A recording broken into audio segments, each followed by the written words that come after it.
হ্যাঁ, দেখুন এখন পর্যন্ত আমি তো অ্যাভেলেবল। হ্যাঁ, যেহেতু দেশে অনেক পরিস্থিতি আছে বা স্বাভাবিকভাবেই সবকিছু হয়তো আমার উপরে না।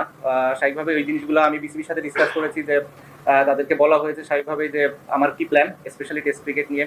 এই টেস্ট এবং হোম সিরিজ আমি মানে যেটা ফিল করেছিলাম যে আমার লাস্ট সিরিজ হবে টেস্ট ক্রিকেটে স্পেশালি। তো ওইটা নিয়ে আমার চিন্তা ছিল এবং এভাবেই ফারুক ভাইয়ের সাথে এবং বোর্ডের সিলেক্টরদের সাথেও কথা বলা হয়েছে যে যদি সুযোগ থাকে আমি যদি দেশে যেয়ে খেলতে পারি, মিরপুর টেস্ট হবে আমার জন্য লাস্ট স্পেশালি টেস্ট ক্রিকেটে। এবং সেই কথাটা বোর্ডের সবার সাথে বলা হয়েছে এবং তারা এই বিষয়টা জানে এবং তারা চেষ্টা করছে যে কিভাবে এটাকে সুন্দরভাবে অ্যারেঞ্জ করা যায় এবং যাতে করে আমি যে খেলতেও পারি এবং নিরাপদ ফিল করি। অ্যাট দি সেম টাইম যখন দেশের বাইরে আসার দরকার হবে এবং দেশের বাইরে বের হতেও যেন আমার কোনো সমস্যা না হয়, এই জিনিসটা বোর্ড খেয়াল করছে এবং যারা এই বিষয়গুলোর সাথে রিলেটেড মানুষ আছে তারাও এই বিষয়টা দেখবে এবং দেখছে বলে আমি মনে করি এবং তারা হয়তো আমাকে একটা ডিসিশন দিবে যেটার ভিত্তিতে আমি হয়তো বা দেশে যে খুব ভালোভাবে খেলে অ্যাটলিস্ট টেস্ট ফর্মেটটা ছাড়তে